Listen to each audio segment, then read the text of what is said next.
Okay, I'm going to read a book written by Julio Gomez, my father. He wrote this about a month before he took his own life. He entitled it, A Punk from East L.A.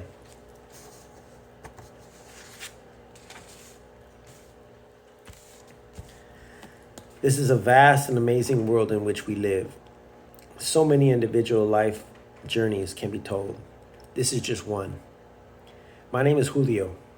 I was born in the east part of Los Angeles, California, to Gloria and Julio Gomez on July 2nd, 1962.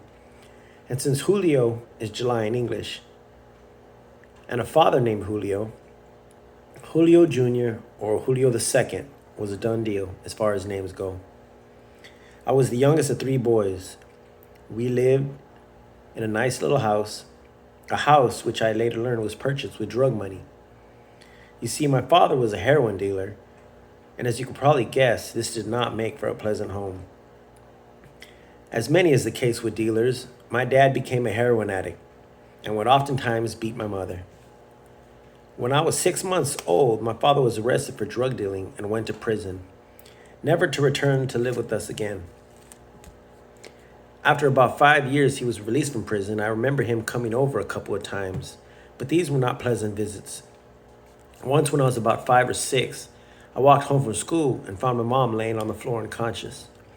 My father had beaten her so bad that he busted her spleen. She was bleeding internally, so I ran up the street to a lady's house who I knew was a friend of my mother, and she called an ambulance. They came and took her to the hospital. My mother, bless her soul, she wasn't very smart, so she began to sell pills and accept welfare, trying to raise 3 boys and hang on to the house after my father went to prison. She also took a couple of boyfriends, but by the time I was about 6 years old, we finally lost our home and had to go live with my aunt in El Sereno, California. After a little time, my mom was able to get us a small apartment in City Terrace, which should have been called the City of Terrorism. Lots of violence was taking place there, killings every week. My mom continued selling drugs out of the apartment. We would have raids on our home. She would have my brother ready to throw the drugs out of the back window when the cops showed up, but I would still see them take her off to jail. I remember my mother as being a very bitter, angry woman. A very bitter, angry woman who seemed to just get meaner as time went by. I believe it was because of my father. Like she still had cared for him or felt rejection. Add to the fact she was stuck trying to figure out this life with 3 boys on her hands. It's very hard to describe my mother. Sometimes I felt that I could see this beautiful little girl in her. But on the outside, she had to play this mean hard ass, almost as a defense mechanism. After a while, it seemed normal to me. I'm not looking for pity, but I can never remember my mom telling me she loved me or buying me a birthday or a Christmas present. In fact, she would spew terrible things at me as I got older because I looked like my father. She would say things like, "Nobody wants you." She wished I had never been born. Why don't I call my father and ask him to take me? And that he sure didn't want me. And even though she would say a lot of things like this, I don't think I really let them get to me. It was like something inside me told me she really didn't mean it so much as it was the drugs and the beatdown this life had given her. She would also try to make us hate our father by talking bad about him. But again, something in me would not let it affect how I felt. But it seemed to work on my older brother. Though she obviously favored him, it was like he could do no wrong. He would steal her money out of her purse, and she seemed okay with that. My brother was something else. I got to hang around with him a little when we were young. And he was the kind of person who would love to see pain. A sadistic in the general definition, not in the sexual as far as I know. He would kill cats mostly by throwing them off the bridge over the freeway, or catching as many as he could and tossing them to the neighbor's dog just to watch them get killed. I seen him take kittens, put them in a potato sack, and slam them against the ends of old nails. My mom had this rubber strip that seemed like it came from the rim of a washing machine that she would use to whip me with, and my brother would love to see her use it on me. So he would get me to do something wrong. Like one time I remember he got me to break this window, and when I would turn to look around at him, he was gone. When I got home, there he was standing right next to my mom, who had the whip in her hand and let me have it good. And I could still see the smile on my brother's face as he watched. Whenever I did anything wrong, whether it was a curse word or whatever, there he was, standing next to my mom the same way. He would like to hurt me for no reason at all, either by socking me or even when I was sleeping, suddenly I would wake up with the wind knocked out of me. We had this dog whose name was Buttons. He was a Karen Terrier that he stole. He would make him bite me just to see the pain. He would just laugh. To this day, I still have little scars on both legs. He would just tell my mother I was teasing him, which of course was a lie, but she believed whatever he told her. One thing I learned from my brother was how to steal. He was 4 years older than me, and I was 7. We would go to the supermarket. He would ask for a bag, then take it under his shirt. Place behind some products in one of the aisles, get a bunch of stuff in the shopping cart, put it into the bag, and just walk out with the bag, and never got caught. I watched my brother steal many different things in many different ways. A few years later, I became a thief. My oldest brother, who everyone called Chewy, was something special. As many kids think of their older brother, I always thought he was the greatest. To this day, I've never met someone with so many gifts. I mean, this guy could pick up an instrument and play. He could sing, draw, paint beautiful pictures. He could fight, and the girls really liked him, really seemed to like him. I mean, he was a good-looking guy. Chewy joined a gang called Garrity Loma. I watched as he got jumped in, and that's when I knew he was a pretty tough guy. After we lost the house in '69, we moved around a bit. We were always kind of poor. Bean burritos was pretty much what I was raised on. When we moved out of Garrity Loma territory, right into their arch rival territory, Juarez Maravilla, this was not good. Not only was my brother from Garrity Loma, but my mom picked up a boyfriend whose name was Manuel, and he was also from Garrity Loma.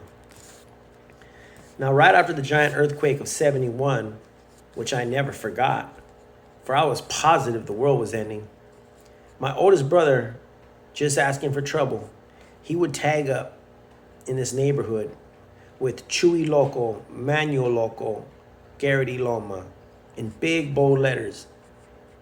Back then, gangsters would put Loco after their names for intimidation. So they came looking for them. And they found me and my mom, Chewy and Manuel, in front of the apartment. When 3 of the guys from Juarez Maravilla walked up, very angry about the writing on the wall, I remember the first thing Manuel did was put my mother in front of him, like a shield. You see, Manuel was not a tough guy, but this guy had been beaten and stabbed so many times.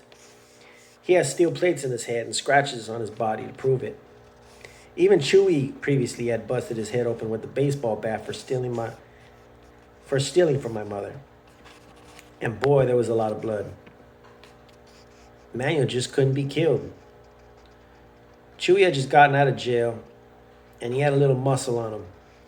He walked straight up to their faces and said, "I wrote it," referring to the writing on the wall, which was right across the street. And let me tell you, these guys were vets. I still remember two of their names. Jake and Shotgun. They used to walk around with long trench coats, looking pretty hardcore. And even though this was their neighborhood, for some reason, Chewy made them all back down. The next night, my mom, Chewy, and myself were just getting back from the liquor store, where my mom just bought Chewy a 40-ounce bottle of beer. And there were 3 different guys, younger, from Juarez Maravilla, waiting in front of our apartments. Chewy told us to stop while walking up about 20 feet. I remember his exact words. He said, "I heard you guys were looking for me." One of them pulled out a 12-gauge shotgun from behind his back and blasted my brother from about 8 feet away. It folded Chewy in half. And for a split second, in my 8-year-old mind, I thought Chewy had ducked under the shot. I remember he spun around and hit the wall behind him and stood there for a few seconds before going to the ground. The 3 guys went off running. My mother, who was screaming and cursing at them, threw a 40-ounce bottle she was holding and hit the shooter right in the center of the back. I was on the floor crying when suddenly a man that I had never seen before, who just got back from Vietnam, jumped the fence from next door, ran up to my brother and put some kind of rag in the large hole in my brother's stomach to slow all the blood he was losing, and began giving him mouth to mouth. Meanwhile, some friends of my brother's rode up in a car asking what happened. Someone pointed them in the way of the shooters, the way the shooters went, and they went after them. The ambulance came and took my brother. The ex-soldier from Vietnam no doubt saved my brother's life. Later, I remember being at the police station, and something I always thought was amazing was that these friends rolled up right after the shooter actually caught the shooting, actually caught the shooters, who were the same age as my brother. Not even adults yet. And the sheriffs now had them in the room next to where we were at. And we can hear them talking. The sheriff was telling the shooter that my brother was going to die. I will never forget the fear and pain I felt when I heard these words. The shooter said, "While the lady hit me in the back with a bottle," which I thought was ridiculous. Immediately after, me and my brother went to stay with my aunt, a different aunt from before. And the next day, a man and a woman from the social services came to take us away to a foster home. I remember crying and running away. The man chased me down, brought me back, and went off. We went to stay with some white folk in what was a pretty nice house. Soon I would be removed from that home and taken to another inn. The reason was that me and my brother could not stop fighting with each other. Keep in mind, he was 4 years older. He would eventually run away from that home and was allowed to stay with my grandmother while I was taken to a home in Sun Valley. There I stood for what seemed to be a while. The Flores family had 3 sons and 2 daughters. They were pretty nice to me. One day, one of the daughters came up to me and said, Julio, what's the best thing that could happen to you?" She seemed pretty excited. I had no idea what she was talking about. Then she said, "You're going back home to your mom." My mom was able to rent a place in Bell Gardens, California, where her and her boyfriend Manuel, my brothers and myself, would live there for a little while. Someone left a little trailer in the yard, which I would like to spend time in. A kid from school had given me a few pet rats. I think he had to get rid of them somehow. I was able to get a few more from a local pet shop. These rats started breeding, and before I knew it, I had 147 rats that I kept all in this little trailer. A man from the hamburger stand on the corner used to give me all this old lettuce, and I would get loaves of bread from the market. Back then, they were only 19 cents. When you think of the word rat, it sounds kind of, let's just say, not good. But these ones were gray. These ones were not gray. They were white with pink eyes. Some were brown and white. I really liked them. And they seemed to like me. Then one day my mom got a hold of my real father and had him come over and make me get rid of all the rats. We had to go to quite a few pet shops before they were all gone. Just before this, my father had showed up suddenly to take me and my brother to the movies. He did this for about 2 Saturdays. Then he was gone. The time we spent driving around to all those pet shops, I kind of enjoyed it though, even though I hated giving up my rats. I remember that he liked my oldest brother, Chewy. It seemed he was the only one he was interested in. I kind of understood why. Chewy being the firstborn, and I said before, Chewy was one cool guy. I mean, everybody liked him. You see, no matter what my father did to my mother, or all the things she said about him, I was still fantasized about having a dad. Let me tell you, growing up without a dad can be very hard. I give lots of props to these women who raise boys without a man around, and they grow up to be very honest, decent college graduates or great athletes. Some of us have seen them in interviews on TV, looking right into the camera and thanking mom, telling her, "I love you, mom." I think that's beautiful. I really love my mom. I mean, she was everything to me. No matter how she treated me, I always loved her.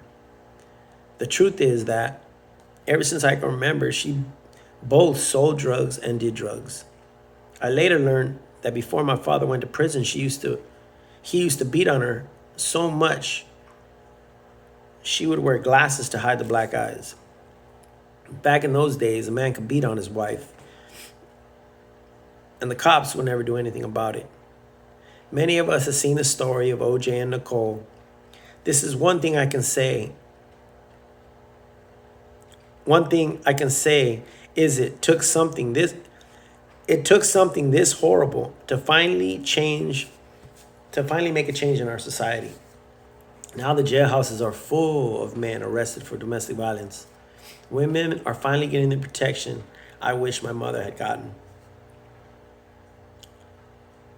I know of at least one time my mother was raped in what society now calls date rape. But when this guy brought my mom home that night, my brother Chewy, who was then 16, fixed his wagon good by taking an iron to his head. I remember being so afraid for my mother, really terrified. When her and her boyfriend would fight in the night, I would jump out of bed. Even though I was only wearing underwear, I would run out of the house and go hide in the laundromat across the street till the fighting was over. I remember doing this quite often. Maybe finding her unconscious on the floor when I was 5 years old intensified my fears. We had to move again to a different part of Bell Gardens. This is when things really started to change for me. I was about 10 years old now and began to get into a lot of trouble. I was hungry, but I didn't know exactly for what. I started stealing, really blowing it in school. They had to put me in a special class, which was let out at 11:45. They called this the class of opportunity. They called this class opportunity. But what it did was give me the opportunity to become a real thief. I first got arrested at the age of 10. I was caught stealing from a large discount department store, which was called Two Guys. This would be the beginning of a very long arrest record, and the only time my mom would come to the police station to pick me up. From then on, she would let them take me to juvenile hall. In this class for troubled kids, I met another kid named Richard Moreno. He would become my best friend. Richard seemed to be the only one who was allowed to hang out with me. Any other kid I would try to befriend was forbidden to be around me by their parents. It was like just by looking at me, they could tell I was no good.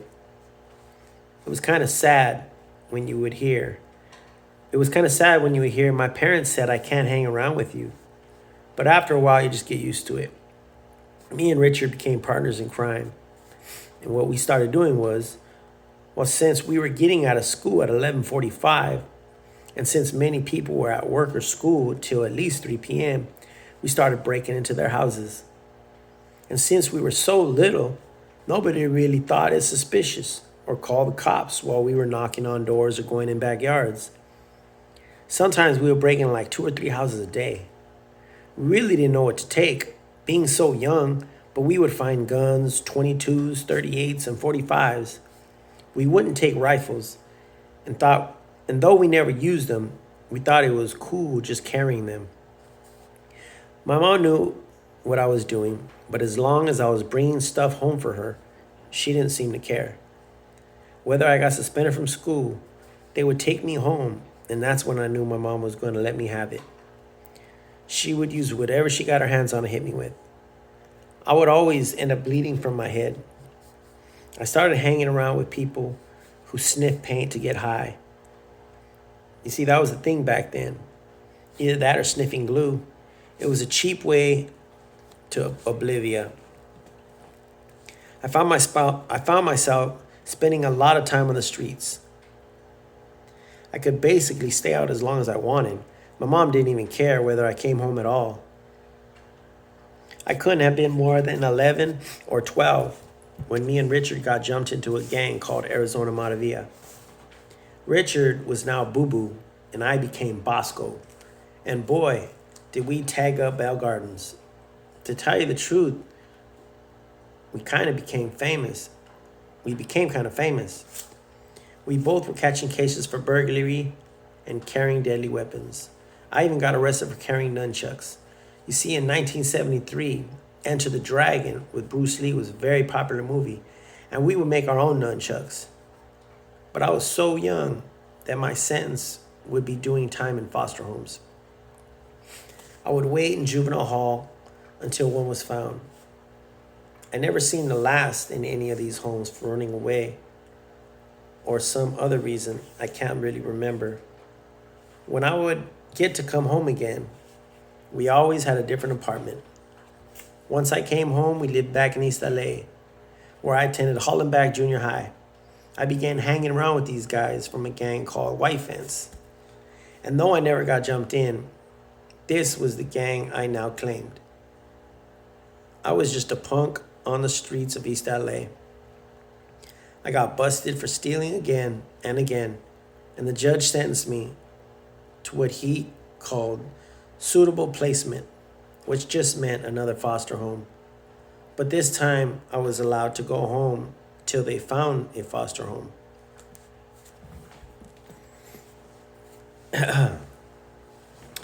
Meanwhile, my oldest brother, Chewy, met himself a girl whose name was Linda.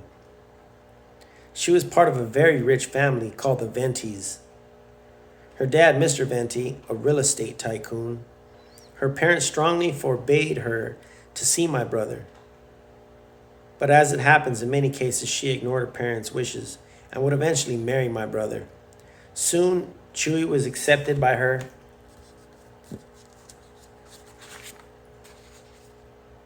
and her parents and became part of her family. Chewy would take me over to this family's house. These people had a really nice place with a big swimming pool. I mean, I'd never been in a house like this. I really enjoyed going there. They had a son named Benji, who was the same age as me. Benji had 3 sisters and didn't seem to have any friends, so me and him became friends. One day, when my brother had taken me over, Mr. Venti called me and said, "Julio, can you come over here for a minute?" So I went into the living room and came to the living room, sitting right next to their big, beautiful piano, was my probation officer, and was like, in my mind, what is going on here? Mr. Venti found out that I was waiting for a foster home to be found so I could serve my punishment, and without ever mentioning anything to me, went out and got his foster parents license, which I'm sure he had no problem getting, and said, "How would you like this to be your foster home?" In my mind, I was like, you gotta be kidding me. How could this be? Am I dreaming? But all that came out of my mouth was, okay.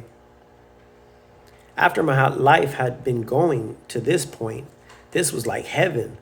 The Ventis had a beautiful ranch with horses, a maid, beautiful cars, and I really liked their swimming pool. Me and Benji were on the soccer team.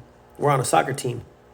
I learned how to brush and saddle a horse, and the Ventis allowed me to go to the ranch basically anytime I wanted, but could not take the horses out, but could ride them on the ranch.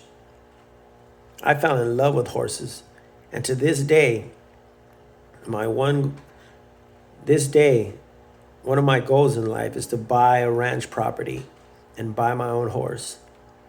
Mr. Venti liked to eat out a lot. We would go to expensive restaurants. I had no idea what to order.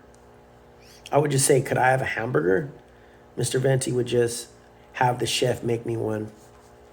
I kind of thought I really wasn't a bad kid while staying with them.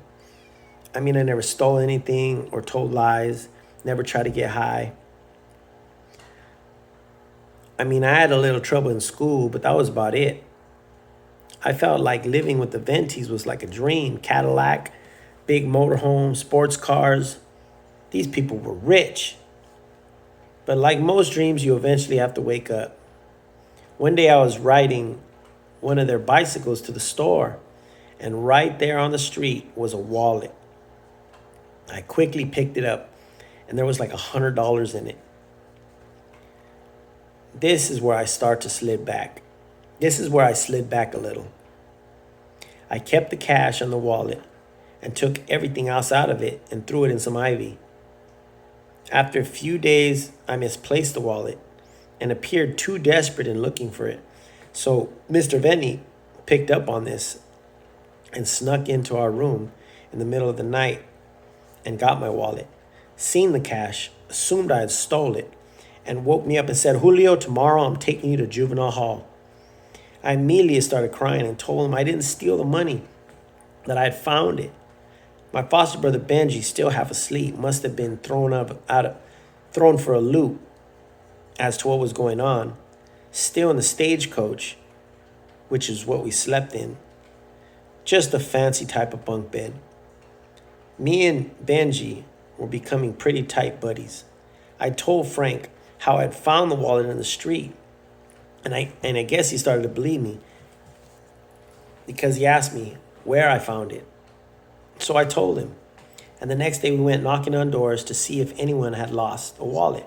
And the second door we knocked on, a man answered and said, "This is his son. His son did, in fact, lose his wallet."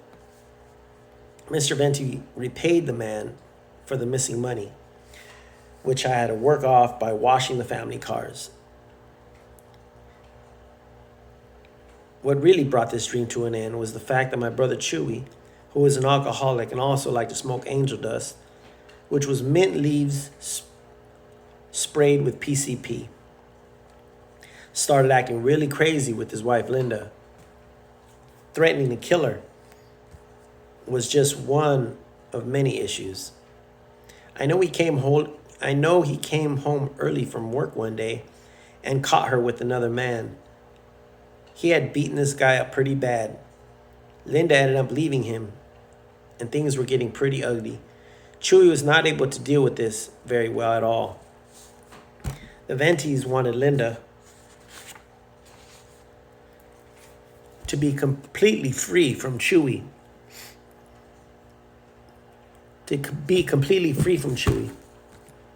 But there seemed to be one small tie. This would be me. Martha, who was the mother, started really pressing me to go visit my mom for the weekend. This was something I did not want to do. Back then, I really did not know what was going on between Chewy and Linda, nor why Mrs. Venti suddenly wanted me to go visit my mother. I never forgot how she kept trying to convince me to go. I finally said okay and went to my mom's. Game over. That Sunday, I was supposed to be picked up to return to the Ventis, but was not. Monday morning, my probation officer was called and said that Mr. Venti did not want me to come back because I had told my mom that they were beating me, which was a total lie. They never once even touched me.